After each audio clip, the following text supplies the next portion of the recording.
स्वामी कार्तिकेय की नहीं है। शिव महापुराण के अंदर भगवान वेद व्यास कहते हैं आपके व्यवहारिक जगत में कितना भी इमरजेंसी हो, कितना भी अधिक काम हो, कैसे भी कितनी तीव्रता के साथ में जा रहे हो, कोई साधु मिले, कोई संत मिले, कोई महात्मा मिले, कोई गुरुजन मिले, उनके चरणों में प्रणाम जरूर करना और आशीर्वाद लेना है। कभी भी इग्नोर मत करना। अगल बगल में से चले गए, राधे राधे नहीं किया, प्रणाम नहीं किया, उसका परिणाम क्या है सुनिए। स्वामी कार्तिकेय स्वामी ने मन में विचार किया कि नारद जी महाराज तो बाद में मिल जाएंगे, उनके चरणों में प्रणाम कर लूंगा, धूप खा लूंगा, आशीर्वाद मिल जाएगा, लेकिन इस समय जरूरी क्या है, मेरा परिक्रमा लगाना और जल्दी से आना। अब उसका परिणाम देखिए।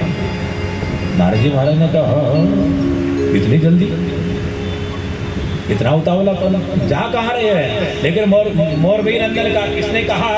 कार्तिकेय ने। महाराज बाद में आके बताता हूँ कहाँ जा रहा हूँ, किधर जा रहा हूँ, क्यों जा रहा हूँ, इसका उत्तर बाद में दूंगा। चला गया कार्तिकेय तो मोर के ऊपर बैठ गए और पीछे से गणेश जी महाराज उस चूहे के ऊपर धीरे धीरे कभी इधर गिरे तो कभी इधर गिरे,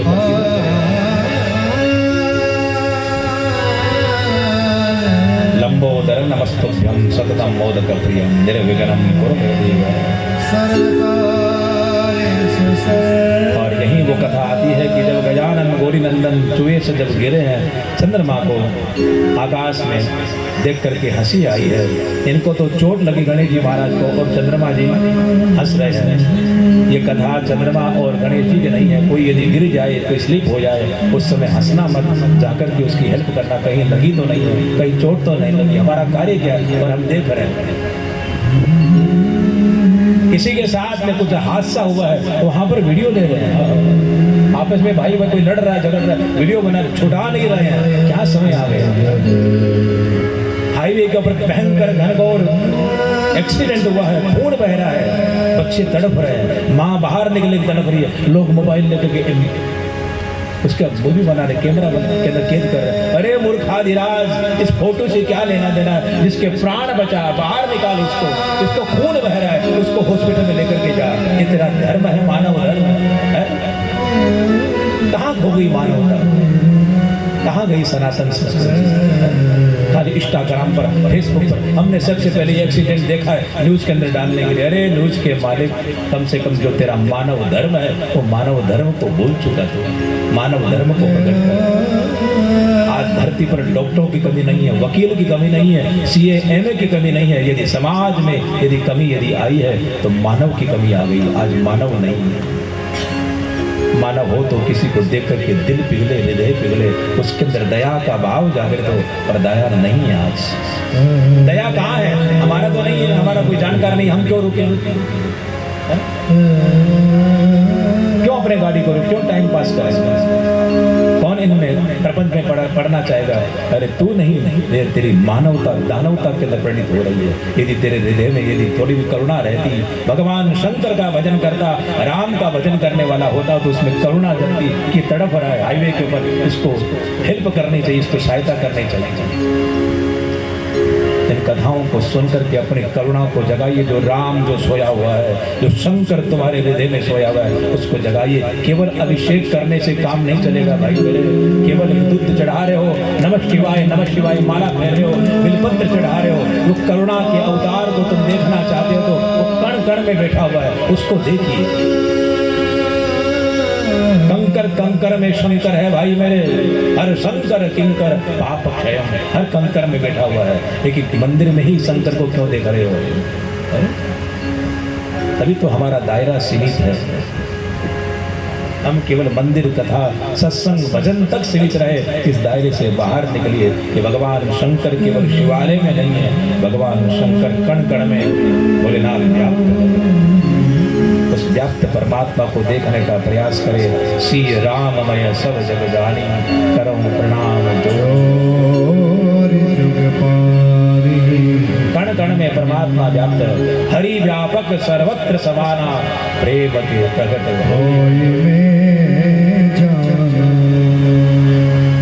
भगवान गजानन आए हैं तो गिरे हैं। चंद्रमा को शाप दिया, जो भी इस दिन तेरा दर्शन करेगा तेरे पर, इनके ऊपर कलंक लगेगा। चौथ का चंद्रमा, जो भी चौथ के दिन, गणेश चतुर्थी के दिन जो चंद्रमा का दर्शन करता है उसके ऊपर झूठा कलंक लगता है, चोरी का लांछन लगता है। तो वर्णन आता है श्रीमद् भागवत महापुराण के अंदर कि जब समंतक मणि की कथा को यदि कोई सुन ले चंद्रमा को देखने के बाद के अंदर, तो वो कलंक से दूर हो जाता है, उसके ऊपर कलंक नहीं लगता है। हर बीमारी की दवा है यदि शास्त्रों को, संस्कृति को यदि लेकर के चले। कोई बीमारी उत्पन्न हुई है तो उस बीमारी की औषधि भी बनी है, उसकी दवा भी बनी है। माँ के आंचल में दूध बाद में नहीं, पहले आ जाता है। बेटा गर्भ से जन्म लेकर के बाहर आता है। प्रारब्ध पहले बनो पीछे बनो शरीर, तुलसी चिंता मत करो बदलो श्री रघुवीर। माँ के गर्भ के अंदर बच्चा आ चुका है, लेकिन भगवान उसके भोजन की व्यवस्था पहले कर देते। माँ के स्तनों में दूध आ जाता है कि बच्चा अभी तक आया नहीं है, लेकिन बच्चा आता ही नहीं, खाएगा नहीं, पिएगा नहीं, माँ का दूध पिएगा। तो कौन है ये व्यवस्था करने वाला? वो करुणा का अवतार, वो दयामय, उसको याद करे, उसको स्मरण करे।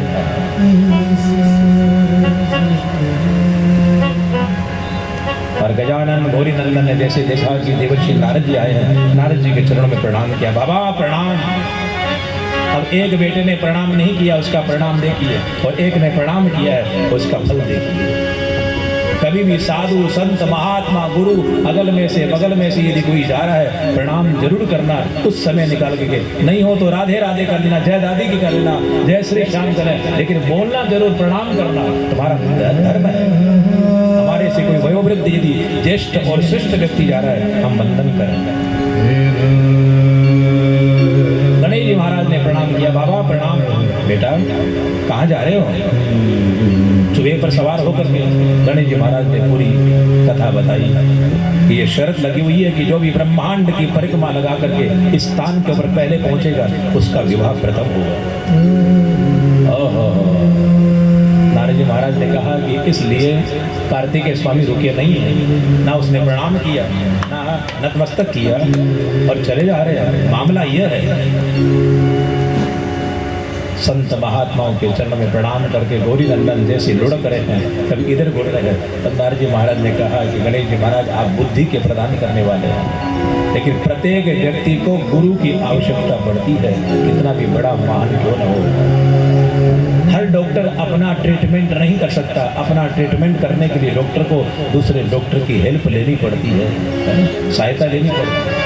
आँख का ऑपरेशन करना हो डॉक्टर को तो क्या अपना ऑपरेशन कर सकता है? अपना दांत निकालना हो तो क्या अपना दांत निकाल लेगा? उसको दूसरे डॉक्टर के पास में जाना ही पड़ेगा। तब नारद जी महाराज ने कहा, बेटा तू बुद्धि का देवता है, गौरी नंदन है, लेकिन मैं तुझसे एक बात कहता हूँ, तेरे माता पिता से बढ़कर इस ब्रह्मांड में कोई नहीं है। जा माता पिता की 7 परिक्रमा लगा ले, संपूर्ण ब्रह्मांड की परिक्रमा हो जाएगी। गुरु ने सूत्र दिया और आए हैं गजानन गौरी नंदन। माता पिता से कहा, आइए पिताजी। सोने के सिंहासन पर बैठाया, माँ गोरजा को बैठाया, पूजन किया, माँ के गले में माला पहनाई, पिता को गले में माला पहनाई, पुष्प अर्पित किया, और गौरी नंदन गजानन आज 7 परिक्रमा लगा रहे हैं।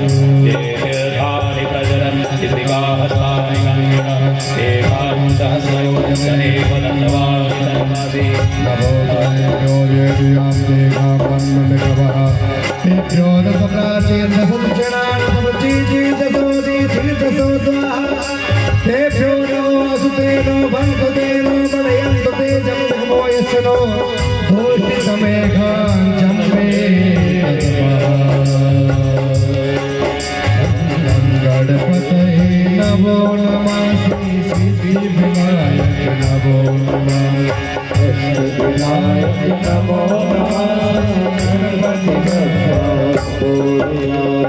भगवान गजानन ने परिक्रमा की है और परिक्रमा लगा करके माता पिता के चरणों में प्रणाम किया। पिताजी अब मेरा ब्याह करिए, मेरी शादी करिए।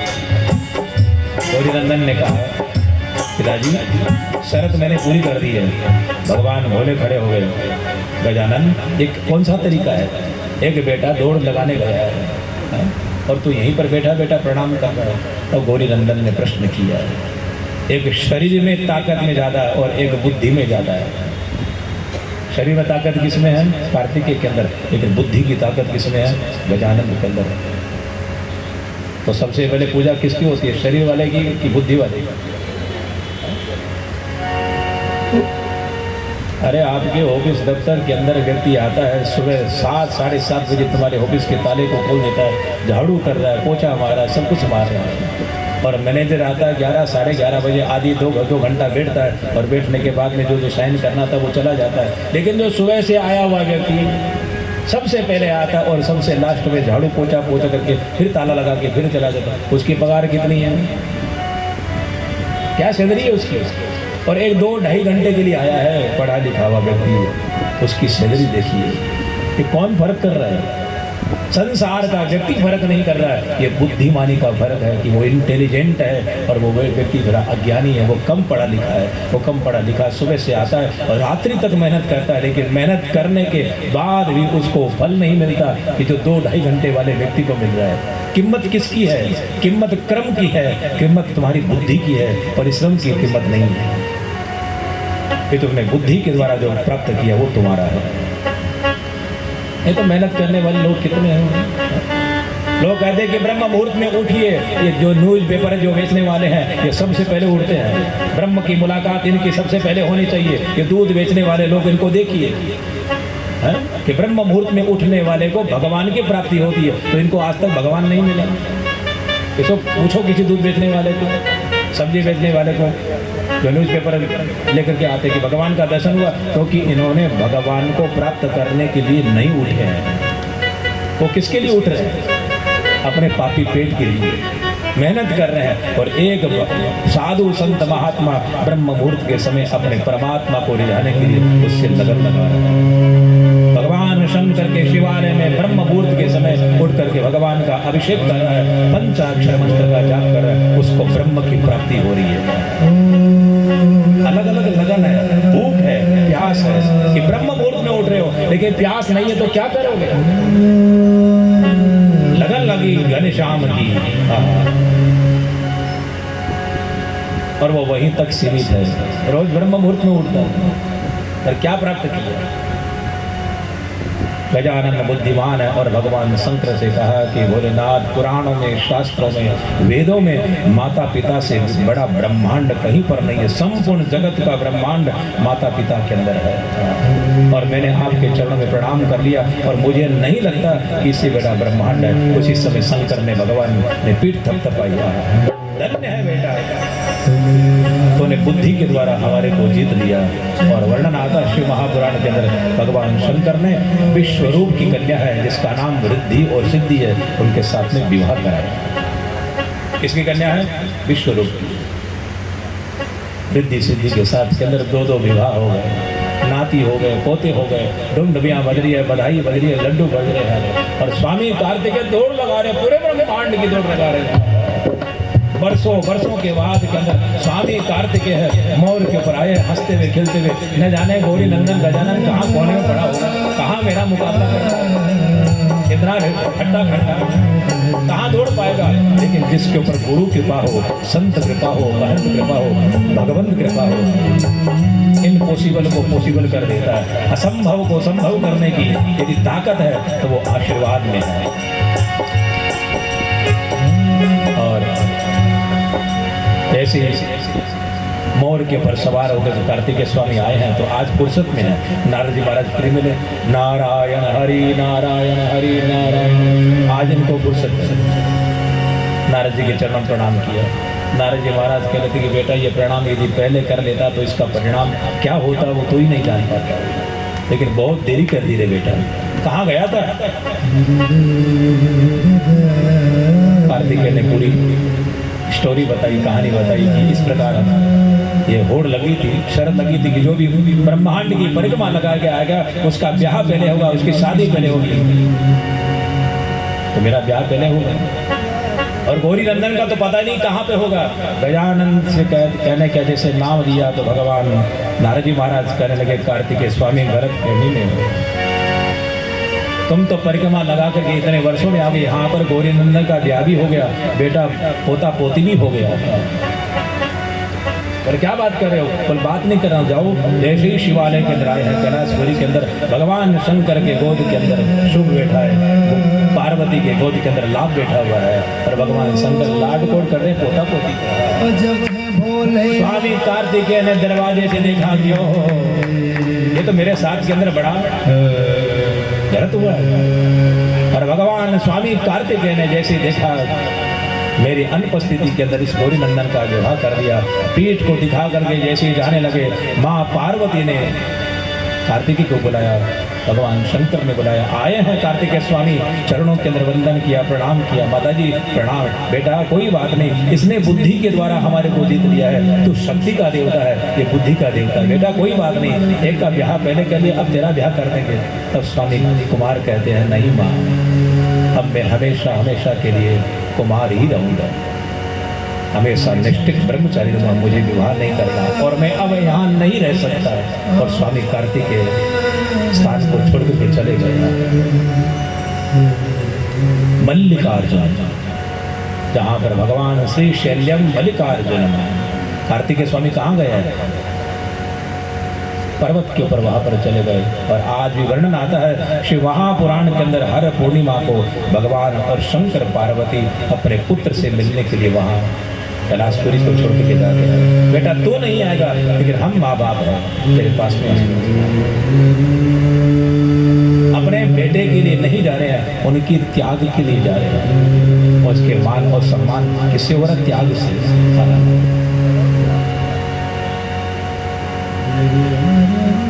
भगवान वेद व्यास भागवत के अंदर सावधान करते हुए कथा के अंदर कहते हैं कि जैसे ही तारकासुर नाम के दैत्य को भगवान कार्तिकेय ने जब समाप्त किया, इनका पुत्र हुआ है, 3 पुत्र हुए तारकासुर के, विद्युन्माली, तारकाक्ष और कमलाक्ष। इन्होंने जैसे विचार किया कि भगवान शंकर के पुत्र ने हमारे पिता को समाप्त कर दिया, इसका हम बदला लेंगे। और इन्होंने ब्रह्मा की आराधना करी। 3 राक्षस है, तारकाक्ष, विद्युन्माली और कमलाक्ष। इन्होंने सूखे पत्ते खा करके शरीर को सुखाना प्रारंभ कर दिया, संसार के असन व्यसन को सबको त्याग दिया। ध्यान देना, जितने भी दैत्य है, जितने भी राक्षस है, इन्होंने सबने भोग को ठुकराया। खाने पर, पीने पर, स्त्री पर, परिवार पर, समाज को सबको त्यागा है और जंगल में गए हैं और अपनी इंद्रियों को सुखाया है। भजन किया तब किया, इंद्रियों का दमन किए बिना, व्रत किए बिना, उपवास किए बिना, त्याग के बिना इस धरती पर कुछ भी उपलब्धि नहीं मिली, चाहे वो दैत्य हो चाहे वो देवता हो। भगवान इस प्रकार से सिद्धि नहीं प्रदान करते। और आज तारकाक्ष, विद्युन्माली, कमलाक्ष जंगल के अंदर गए हैं, इनके अंदर प्रतिशोध की भावना भरी हुई है, जलन भरी हुई है कि हम ताकत लेंगे और ताकत लेंगे कि भगवान शंकर के पुत्र जो कार्तिकेय है, इन देवताओं उसको सबको समाप्त कर देंगे। इन्होंने प्रतिशोध की भावना लेकर के ब्रह्मा जी महाराज से ऐसे ऐसे दुर्लभ वरदान प्राप्त कर लिया। और वरदान में क्या लिया इन्होंने कि महाराज धरती पर हमारे को कोई मार नहीं सके, हम अजर और अमर बन जाएं। तब ब्रह्मा ने कहा कि अजय और अमर तो धरती पर कोई नहीं बन सकता, जन्म लियो मन मरणों पड़ सके। जिसने जन्म लिया है उसका मरण निश्चित है। गीता में भगवान कहते हैं जातस्य ही ध्रुवो मृत्यो ध्रुवं जन्म मृतस्य च ध्रुवो न मृत्यु। जिसने जन्म लिया है उसकी मृत्यु निश्चित है। अरे भैया संसार के लोगों की छोड़िए, राम यदि आए हैं धरती पर लीला करने के लिए तो राम को भी वापस इस धरती को छोड़ करके जाना पड़ा है। और की तो क्या चर्चा सुनकर हो गया। भगवान कृष्ण आए 125 वर्ष की आयु लेकर के, भगवान 125 वर्ष की जैसी उम्र भगवान की पूरी हो गई, भगवान को धरा को, धरती को छोड़ करके जाना पड़ा। आया है सो जाएगा, राजा रंग फकीर, कोई सिंहासन चढ़ चला, कोई बना रंजीत। जिसका आना है उसका जाना भी निश्चित है। लेकिन शिव महापुराण कहती है कि ये शरीर आता है, शरीर जाता है, लेकिन जो शरीर के भीतर जो आत्मा बैठी हुई है वो हमेशा तटस्थ है, वो एक है। वो ना जलती है, ना घटती है, ना सूखती है, ना गिली होती है। उसको अस्त्र के द्वारा, शस्त्र के द्वारा काटा नहीं जा सकता। किसको? आत्मा। और वो शिव ही आत्मा है, वो कृष्ण ही आत्मा है, वो राम ही आत्मा है। चाहे उसको राम कहिए, चाहे शिव कहिए, हनुमान कहिए, दुर्गा कहिए, सबके भीतर एक ज्योति है। वो ज्योति ही जीवन के अंदर हमारे को आँख जिससे देख रही है, उस ज्योति से लेकर के देख रही है। कान से सुनाई दे रहा है, कब तक सुन रहा है कि जब तक वो ज्योति तुम्हारे भीतर जल रही है। और जिस दिन वो ज्योति का दीपक बुझ जाता है, या आँखें या हाथ कान पैर सब काम करना बंद कर देते हैं। तो कौन करवा रहा है हमारे भीतर बैठ करके? किसी में शिव तत्व है, किसी में राम तत्व है, किसी में हनुमान तत्व है। तुम जिसकी उपासना करे वो तत्व तुम्हारे भीतर प्रवेश करके तुम्हारे को प्रकाशित कर रहा है।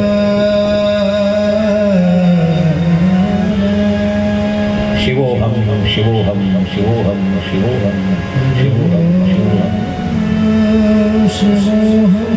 ये भगवान का भजन, ध्यान, योग, ये समाधि, ये किस लिए की जाती है कि आप जब भी एकांत में बैठे कुछ समय के लिए भगवान शंकर का ध्यान करें और शंकराचार्य महाराज ने जो मंत्र दिया है इसका उच्चारण करें। शिवोहम शिवोहम शिवोहम शिवोहम शिवोहम शिवोहम बोल करके देखोगे तो जो ये कपाल भाती करते हो ना, अनुलोम विलोम कर दो, ये शिवोहम बोलने से आपका प्राणायाम होगा। बोल करके देखिए, शिवोहम शिवोहम शिवोहम शिवोहम शिवोहम शिवोहम। छोड़ भी रहे हो और ले भी रहे हो, और मंत्र का जाप भी जाप हो रहा है, और आपकी भीतर की जो कुंडली है शिवोहम बोलने से जाकर शिवोहम शिवोहम शिवोहम शिवोहम शिवोहम शिवोहम शिवोहम शिवोहम। प्रारंभ के अंदर शनै शनै शनै शनै इस मंत्र की ध्वनि लगाइए और नेत्रों को बंद करके कुछ समय के लिए शिवालय मिले तो शिवालय में जाइए, नहीं तो घर के अंदर जहाँ पर आप बैठोगे वहीं पर शिवालय है। ईश्वर सत्य है,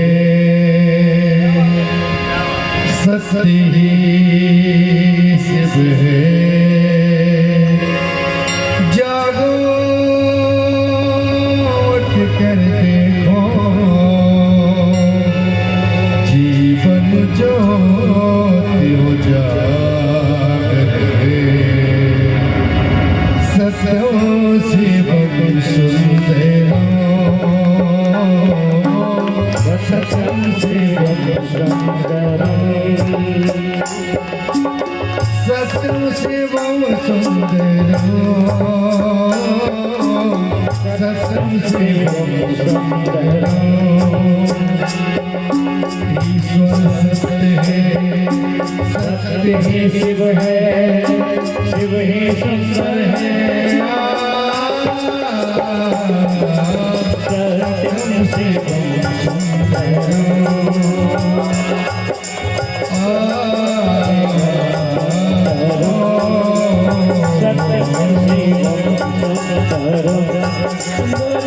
काशी में शिव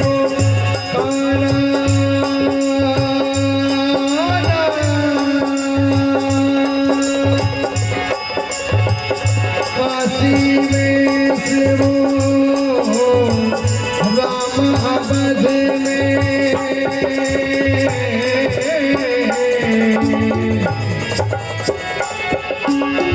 राम अवध में, काशी में शिव काला वृंदावन में। दया करो प्रभु देखो इनको, दया करो प्रभु देखो इनको। घर घर के आंगन में राधा मोहन सजनो, सत्यम शिवम सुंदरम, सत्यम शिवम सुंदरम, सत्यम शिवम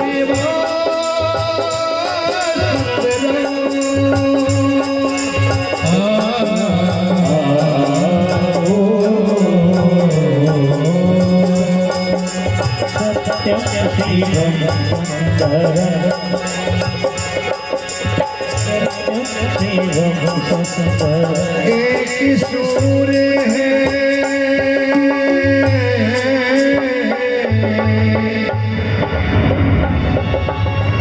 एक सूर्य है, एक गगन में एक ही घर की माता,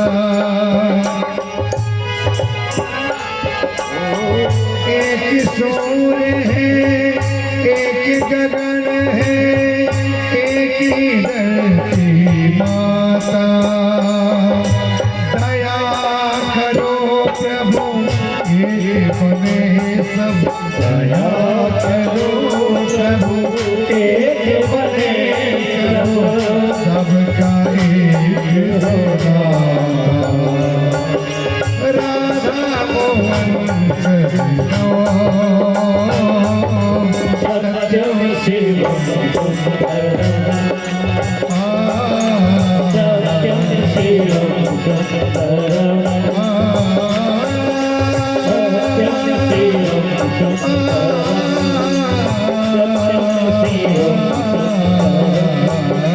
सत्यम शिवम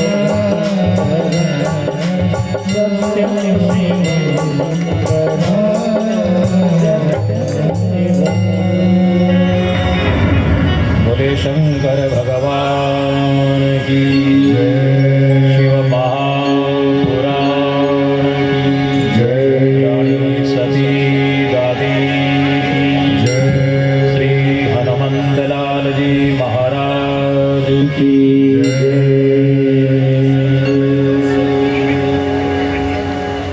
ब्रह्मा जी के द्वारा ऐसे दिव्य वरदान प्राप्त किया।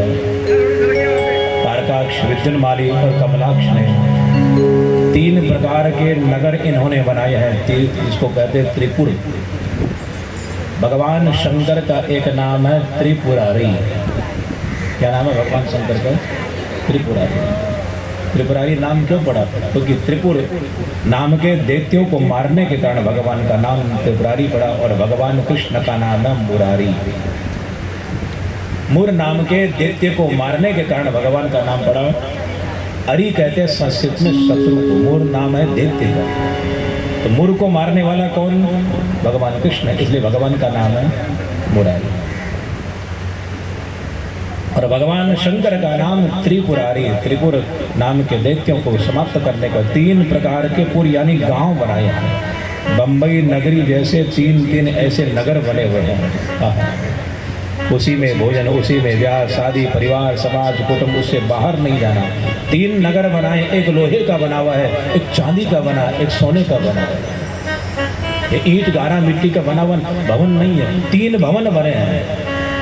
एक लोहे का भवन है, एक चांदी का, एक सोने का। तीनों भवन आकाश के अंदर चारों तरफ डोलते रहते हैं, घूमते रहते हैं। क्योंकि ब्रह्मा के द्वारा ऐसा वरदान प्राप्त किया है इन राक्षसों ने कि पुष्कर नाम का नक्षत्र आवे, ऐसा योग आवे, उसी योग के अंदर ऐसा समय आवे और केवल कुछ समय के लिए, कुछ घंटों के लिए तीनों भाई आपस में दरवाजा खोलें और तीनों का दरवाजा एक समय के अंदर खोले, और उस समय यदि कोई हमारा वध कर सके तो वध कर सके, बाकी हमारा धरती पर कोई हमारे को मार नहीं सके। ऐसा दुर्लभ वरदान है। वो नक्षत्र, वो योग, वो महीना, वो संक्रांति और वो समय, और एक साथ में तीनों का दरवाजा खोलना, तीनों का मिलन होना, और उस समय कोई यदि कोई वध कर सके तो वर्ष कर सकता है। शिव महापुराण के अंदर वर्णन आता है कि इन तीनों पुरों को नष्ट करने के लिए ब्रह्मा जी महाराज ने कोशिश कर ली। देवराज इंद्र, कुबेर वगैरह जितने भी देवी देवता है सब ने आक्रमण कर लिया, लेकिन ये युद्ध करते हैं और अपने लोहे के भवन के अंदर चले जाते हैं। अस्त्र आ रहा है लेकिन कहाँ से आ रहा है पता नहीं चलता। कभी सोने के भवन से आ रहा है, कभी चांदी के भवन से आ रहा है। अस्त्र शस्त्र चला रहे हैं लेकिन संपूर्ण देवता लोग परास्त हो जाते हैं, लेकिन कभी भी ये त्रिपुर में रहने वाले दैत्य कभी परास्त नहीं होते। और सबसे बड़ी विशेषता क्या है? तीनों पुरों के अंदर भगवान शंकर की शिवलिंग की स्थापना कर रखी है। शांतिपूर्वक बैठिए, बात मत करिए, बैठिए। बोले शंकर भगवान की जय, शिव महापुराण की जय, रानी सती दादी की, सच्चे दरबार की।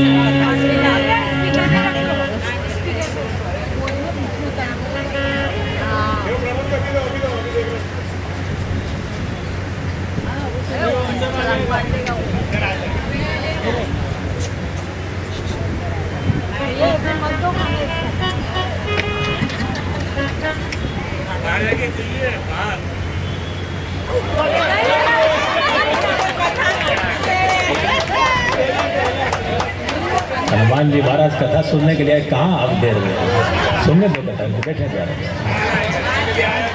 हाँ, आज मंगलवार है और हनुमान जी का प्राकट्य है, कथा करने बैठिए। साक्षात श्रेय गुरु जी को जा रहा है कि देवी देवता कथा सुनने आए। जय हो गुरु जी महाराज की जय। श्री गुरु चरण सरोज रज लक्ष्मण मुकुर सुधार वर्ण और गुण विमल जसो जो दायक फल चार बुद्धि तनु जान सुमरो पवन कुमार बल बुद्धि विद्या देह मोहि हरहु करे से विकार। बोल हनुमान जी महाराज की जय हो। कहीं पर मंत्रों के द्वारा, चौपाइयों के द्वारा हनुमान जी महाराज को बुलाया जाता है। कहीं पर माना जाता है कि हनुमान जी महाराज बैठे हुए यहाँ तो प्रत्यक्ष आया, प्रणाम करो, वंदन करो। अपने आप को सौभाग्यशाली समझिए कि आज मंगलवार और शिव पुराण के अंदर हनुमान जी की पावन उत्सव की कथा है। तो आइए अन्य कथा को विस्तार न करके चलिए, हनुमान जी महाराज जब बैठे हैं कथा को सुनने के लिए,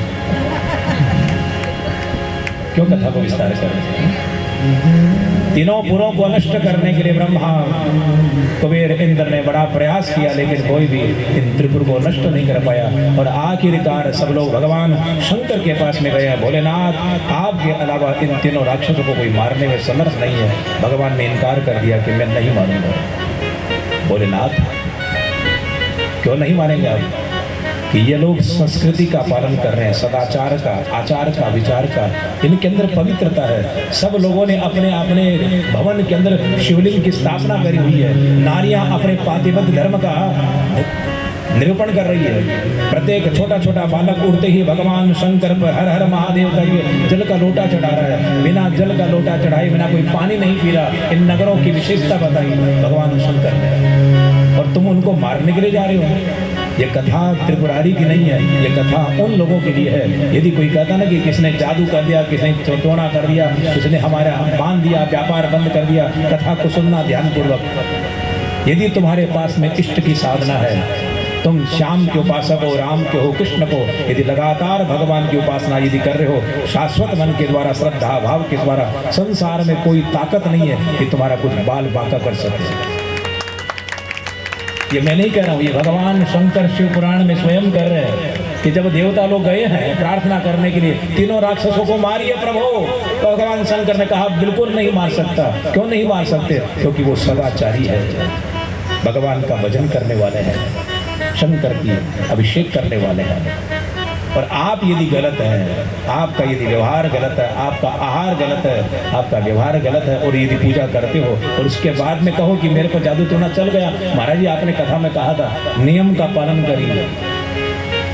नियम का पालन करते हुए यदि कोई सदाचार का यदि पालन करता है और फिर कोई यदि बाल बांका कर देवे, तो शंकर भगवान की शिव पुराण कहती है कोई तुम्हारी तब देख नहीं सकती, लेकिन तुम स्वयं कर्मनिष्ठ हो, तो कर्महीन है व्यक्ति।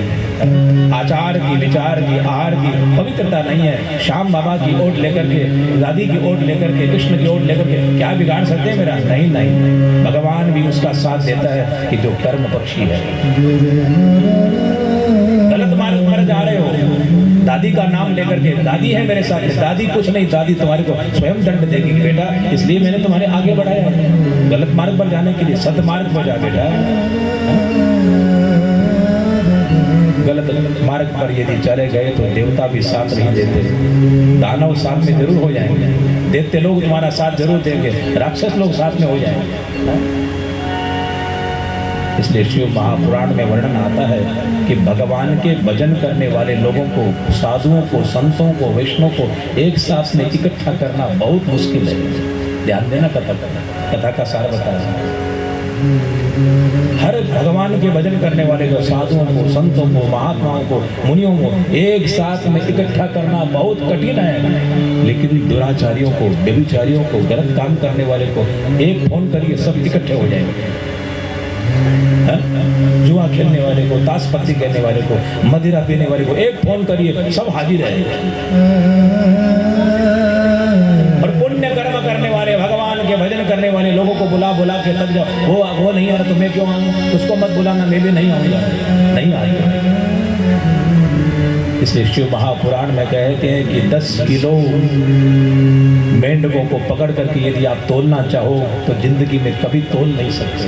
किनको? मेंढक को। 10 मेंढक को डालोगे, 10 मेंढक बाहर, 10 भीतर, एक मेंढक बाहर तो 10 बाहर।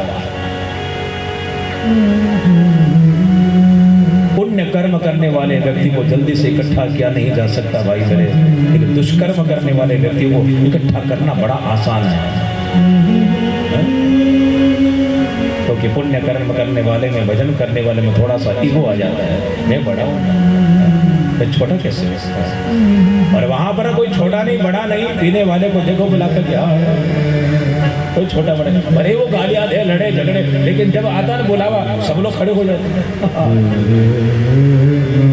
देखिए इनकी एकता। लेकिन भगवान के भजन करने वाले के अंदर, इन संतों के अंदर, महात्माओं में एकता नहीं है। वो कई भाषाएं बोल रहे हैं, एक ने विरोध किया तो 10 विरोध चालू। किसका? हमारी संस्कृति का, हमारे रामचरितमानस का। शिव महापुराण की कथा कहती है भगवान शंकर ने शाप शब्दों में इनकार कर दिया कि कभी भी त्रिपुर दहन नहीं होगा, इनको कोई मार नहीं सकता। तब पूछा गया कि कब तक नहीं मार सकता? कि जब तक ये दुराचारी नहीं होंगे, जब तक अपने कर्म को, पूजा पाठ को नहीं छोड़ेंगे, तब तक धरती पर कोई मार नहीं सकता। अब वर्णन आता है शिव महापुराण के अंदर कि भगवान नारायण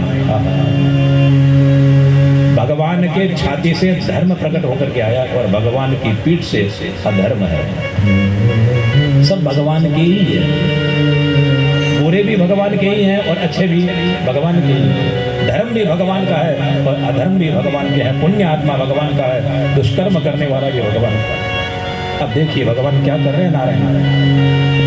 जब पता चला कि ये तो धर्म से विमुख नहीं होंगे, गए साधु का रूप लेकर के। कहाँ? तीनों नगरों के अंदर, एक लोहे का बना हुआ है, एक चांदी का बना हुआ है, एक सोने का बना हुआ है। घर घर में घुस घुस करके लोगों से कहने लगे क्या कर रहे हो? पूजा कर रहे, पाठ कर रहे। अरे भगवान ने भोग दिया है, ऐश्वर्य दिया है, पत्नियां दी है, इतना खान पान दिया, खाओ पियो मौज करो। ये समय बाद में नहीं आने वाला है। जो लोग कहते हैं ना समाज के अंदर, वही भाटा का पाठ भगवान नारायण त्रिपुर में जाकर के पाठ पढ़ा रहे हैं। अरे मूर्खों, ये खाने के लिए जिंदगी मिली है, जीने के लिए जिंदगी मिली है। किसने स्वर्ग देखा है, किसने नर्क देखा है? जो समय मिला है उसका सदुपयोग करो। रावण यही कहता था, पित्वा पित्वा पुनर्पित्वा यावत पतित भूतले पुनरुत्थाय पुनर्पित्वा। खूब पियो, खूब खाओ, जब तक धरती पर नहीं गिर जाओ, पीते रहो, खाओ खूब खाओ, मौज करो। लेकिन की भाषा मूर्खों की भाषा है। और यही अज्ञान का पाठ संपूर्ण त्रिपुर नगर के अंदर भगवान नारायण के द्वारा प्रचार प्रसार किया गया। धीरे धीरे धीरे सत्संग का असर इतना जल्दी नहीं होता जितना असर कुसंग का होता है। सत्संग का असर होने में जीवन बीत जाता है, पीढ़ियां बीत जाती है, लेकिन जल्दी से पुण्यशाली व्यक्ति नहीं बनता। लेकिन पाप कर्म के अंदर जाने में व्यक्ति को समय नहीं लगता। इसलिए कहते हैं कि जैसे दीपक जला रहे हो ना, तो दीपक को जलाने के लिए कई सामग्रियां आपको इकट्ठी करनी पड़ेगी। पहले दीपक लाओ, कापूस लेके आओ, उसकी बत्ती बनाओ, उसमें घी डालो, दिया सलाई लेकर के आओ। इतने साधन आपको जब मिलेंगे तो आप दीप जलाने के लायक बनोगे। कितनी सामग्री इकट्ठी करनी पड़ी दीपक को जलाने के लिए। लेकिन दीपक को बुझाना हो तो क्या करना होगा? कोई मेहनत, कोई परिश्रम, कोई सामान लाना पड़ेगा। केवल एक फूंक मारो, फूंक के साथ के अंदर अंधकार छा जाएगा। उसी प्रकार जो बना हुआ जीवन है, उस बने हुए जीवन को बिगाड़ने में एक क्षण का भी लगता है, लेकिन जीवन को बनाने में वर्षों वर्षों बीत जाते हैं। और भगवान नारायण का पाठ संपूर्ण त्रिपुर नगर के अंदर बस गया। संपूर्ण धर्म से च्युत हो गए, नारियां पूजा पाठ बंद कर दी, खाना पीना व्यभिचार वगैरह प्रारंभ हो गया। और भगवान नारायण ने कहा, प्रभु हे शंकर, हे त्रिपुरारी, भगवान शंकर की शरण में गए। हे भोलेनाथ,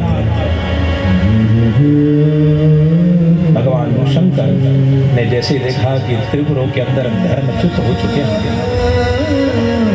नारी व्यभिचारण करना शुरू कर दिया। संपूर्ण संसार के अंदर चारों तरफ त्रिपुर के अंदर कुसंग प्रकट हो गया। तब भगवान शंकर आए और शिव महापुराण के अंदर वर्णन आता है 1 वर्ष लगातार भगवान शंकर ने प्रतीक्षा करी है। किसकी? कि तीनों नगर उस योग में, उस नक्षत्र में, उस संक्रांति पर, उस महीने में तीनों नगर मिलेंगे। कहाँ? आकाश में। तीनों के दरवाजे साथ में खुलेंगे, तीनों भाई बाहर निकलेंगे एक साथ के अंदर। उस समय कोई उनका वध कर सकता है, बाकी कोई उनको मार नहीं सकता। 1 वर्ष पर्यंत तक भगवान शंकर अपने पिनाक के ऊपर उसको तान करके खड़े हुए हैं। वो योग, वो नक्षत्र, वो महीना, वो तिथि, वो संक्रांति, वो आए और महाशिव पुराण के अंदर वर्णन आता कि वो समय आया और भगवान शंकर रतक्षोणी अंत शतदिगिरगेन्द्रो धनुरथो रथांगे चंदार्को रथ चरण पाणि शर इति दिदं शस्ते कोयं त्रिभुवन ब्रह्मांडं भवति विधित्रे क्रीडन्त्यो परगनुदन्तं परधिय। भगवान शंकर ने लगातार, जिसको त्राटक कहते हैं, भगवान तख्त की लगा करके 1 वर्ष पर्यंत तक देखते रहे। रथक्षोणी अंत शतदिगिरगेन्द्रो रथरघो रथांगे चंदागो रथ चरण पाणि शर इति। भगवान शंकर के लिए बैठने के लिए रथ की तैयारी की गई है। सूर्य और चंद्रमा रथ बने हैं। भगवान शंकर के ब्रह्मा जी महाराज रथ को चलाने वाले सारथी बने हैं। सूर्य चंद्रमा रथ में चल रहे हैं और सारथी कौन है? ब्रह्मा। और भगवान साक्षात विष्णु, जो पिनाक के ऊपर भगवान ने अस्त्र तैनात किया है, साक्षात भगवान विष्णु उनको मारने के लिए अस्त्र बने। रथक्षोणी अंत शतदिगिरगेन्द्रो रथरघो रथांगे चंदार्को रथ चरण पाणि शर इति। 1 वर्ष पर्यंत तक लगातार भगवान त्राटक मुद्रा के द्वारा देखते रहे और जैसे ही समय आया तीनों नगर खुले हैं और तीनों भाई ने दरवाजा खोला और तीनों भाई बाहर आए। एक दूसरे से तीनों भाई गले मिले और उसी समय भगवान शंकर ने धनुष छोड़ा है। गया है तीर। भगवान शंकर की जय जयकार करते हुए वो तीर गया है और संपूर्ण तीनों नगरों को भस्मी का ढेर कर दिया। नमः शिवाय, नमः शिवाय, नमः शिवाय, नमः शिवाय।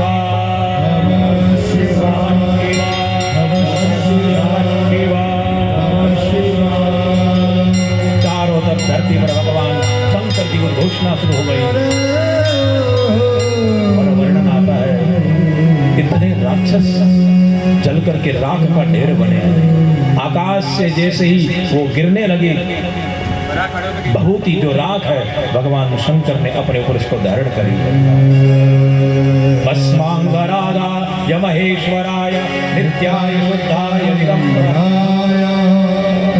भगवान शंकर ने मन में विचार किया इन राक्षसों की राख जहां पर गिरेगी तांडव कर देगी, प्रलय कर देगी। भगवान शंकर ने संपूर्ण उस राख को अपने ऊपर स्वीकार किया है और वर्णन आता है एक राक्षस इस त्रिपुर के अंदर नष्ट नहीं हुआ, क्योंकि जिस समय भगवान शंकर ने बाण चलाया था वो जो शिवलिंग था त्रिपुर के अंदर उसको पांच डाल करके नमः शिवाय नमः शिवाय नमः शिवाय का जाप कर रहा था। भगवान शंकर के बाण ने सबको जला करके राख कर दिया, लेकिन जिस राक्षस का नाम है मय दानव, क्या नाम है? मय दानव। हनुमान जी महाराज ने संपूर्ण लंका नगरी को जला दिया, लेकिन एक विभीषण का बाकी रहा।